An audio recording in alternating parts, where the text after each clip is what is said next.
L'Afrique, un continent d'opportunités et sa jeunesse bien plus qu'un trésor. Bonjour à tous et soyez les bienvenus dans ce nouveau numéro de Mediap.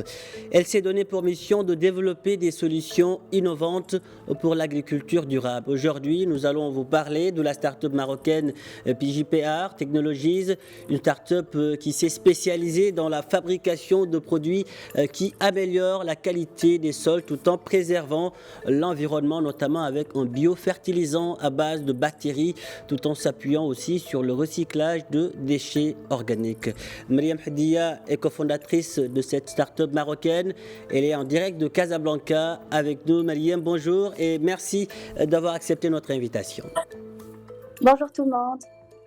Alors Mariam, lorsque nous poussons la porte de votre start-up, nous retrouvons différents profils, mais avec une mission, une passion, celle de léguer un avenir radieux aux générations futures. Comment cet engagement en faveur du climat, du développement durable, vous a poussé à vous spécialiser dans la fabrication de fertilisants bio? Je dirais que ce qui nous a poussé, c'est vraiment notre amour envers l'environnement et la préservation de la nature, parce que PGPR est une start-up qui a été créée par des jeunes de différents backgrounds. D'abord, je suis vétérinaire, d'autres personnes font autre chose. Et c'est un ami qui faisait une doctorat en valorisation des déchets organiques qui nous a donné l'idée. Et on a pu, grâce à notre amitié, de créer PJPR comme fruit de notre amitié, de notre amour envers l'environnement et la protection de l'environnement, bien sûr. Vous l'avez dit, entre les questions climatiques, le développement durable et l'agriculture bio, c'est bien plus, disons, qu'une histoire d'amour. À quoi ressemblent les quotidiens d'un passionné de l'agriculture bio? Quelles sont les différentes étapes par lesquelles vous passez pour produire ces fertilisants biologiques? Normalement, pour produire nos biofertilisants, on a deux. On a Biolizer et KetoGreen. D'abord, pour KetoGreen, le processus commence par la récupération de déchets de l'industrie de pêche. Ces déchets sont ensuite soumis à divers processus pour éliminer les débris organiques, les minéraux, et ce processus va aussi permettre d'extraire des polysaccharides qui sont actifs, c'est ce qui nous intéresse dans les fertilisants. Alors que pour Biolizer, il est basé sur une isolation de bactéries, bien sûr, qui sont dotées PJPR, qui vont aider à la fertilisation. Et ces bactéries, on va les passer par plusieurs processus pour les rendre très actives et pour valoriser leurs activités. Et quelles sont les différences aujourd'hui en termes de composition entre vos fertilisants biologiques et ceux dits conventionnels, et quelle implication cela a-t-il sur les sols et les cultures? Tout d'abord, il faut savoir que les fertilisants biologiques se distinguent des fertilisants conventionnels par leur composition, parce qu'il est biologique, il est organique, tels que par exemple Biolizer ou KetoGreen que je viens de mentionner, qui sont élaborés à partir de déchets organiques et de matières naturelles, tandis que les conventionnels, ils sont produits par des produits chimiques.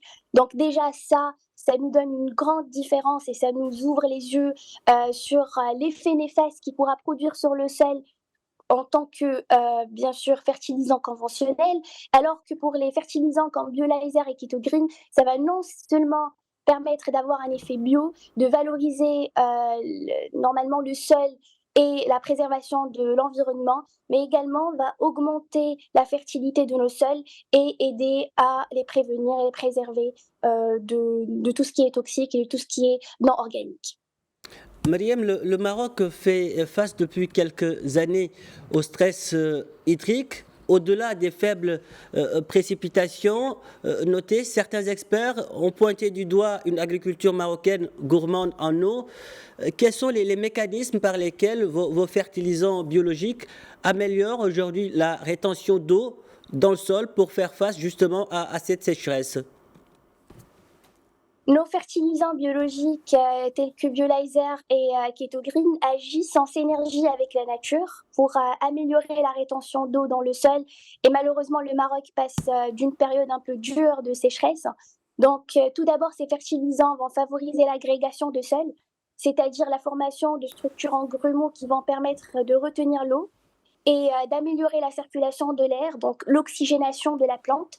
En fertilisant bien sûr les sols, on va non seulement aider à restaurer la structure du sol, mais aussi favoriser leur normalement circulation d'eau et aussi l'alimentation des plantes. Et de plus que bien sûr les fertilisants biologiques sont enrichis de matière organique. De cette manière, ils vont agir comme une éponge. Donc comme ça, on va permettre à la plante d'avoir de l'eau tout au long de ses phases pardon, de développement. Et bien sûr, on va également lutter contre tout ce qui est non organique et chimique qui va nuire aux poussées de la plante et normalement à ce que la plante va nous donner comme fruit. Alors, à travers votre start-up, vous l'avez dit, vous voulez lutter contre le réchauffement climatique. Aujourd'hui, comment vos produits contribuent-ils à réduire les émissions de gaz à effet de serre et l'empreinte carbone de l'agriculture par rapport aux méthodes conventionnelles? Donc, nos produits contribuent à réduire les émissions de gaz à effet de serre et l'empreinte carbone de l'agriculture de plusieurs manières, tout en favorisant les déchets organiques, bien sûr, nous réduisant la quantité de déchets envoyés dans les décharges, ce qui va limiter les émissions de méthane, qui sont un puissant gaz à effet de serre. De plus, nos fertilisants biologiques vont favoriser la séquestration de carbone dans le sol, en enrichissant la matière organique du sol. Ils vont aussi contribuer à augmenter la capacité d'emprisonner le CO2 atmosphérique. Et bien sûr, ce carbone qui est séquestré dans le sol sous forme de matière organique va réduire les émissions de CO2 et va contribuer à la croissance de la plante.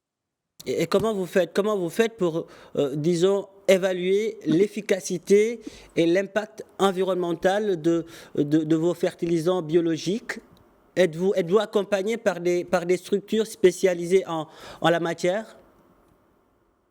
Oui, bien sûr. Donc, nous faisons des évaluations quotidiennes et pour voir l'efficacité, donc on fait des essais sur le terrain. Donc, on donne à des agriculteurs, on voit à quel point ils ont pu avoir un développement de leur poussée de plantes. Et bien sûr, on est accompagné de plusieurs institutions de recherche, comme ça, pour qu'on puisse être accompagné tout au long de notre processus Lesquels, de par exemple? fabrication. Comme par exemple l'université Qadi Iyad de Marrakech, on a l'UM6P qui nous aide beaucoup. On a l'INRA qui nous aide également dans les recherches en tout ce qui est fertilisant, tout ce qui est biologique. Donc on a beaucoup d'autres institutions que j'ai pas eu le temps de mentionner.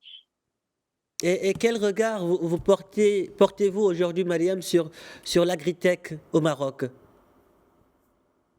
Nous considérons tout d'abord que l'agriculture et l'agritech au Maroc comme un domaine d'opportunité pour nous, parce que nous valorisons l'économie verte et circulaire en exploitant nos ressources naturelles de manière durable et respectueuse, parce que si vous voyez, on fait comme un cercle, donc on réutilise tout ce qui est déchets, et comme ça, on va améliorer notre empreinte écologique et on va favoriser une meilleure valorisation climatique tout en préservant notre nature et notre environnement marocain.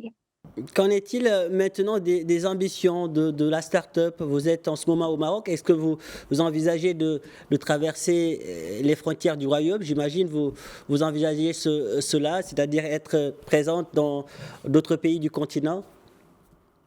Oui, effectivement, maintenant, on est dans un centre d'incubation de l'African Youth Climate Hub qui va nous permettre d'aussi partir au-delà du Maroc, mais ça sera surtout au continent africain.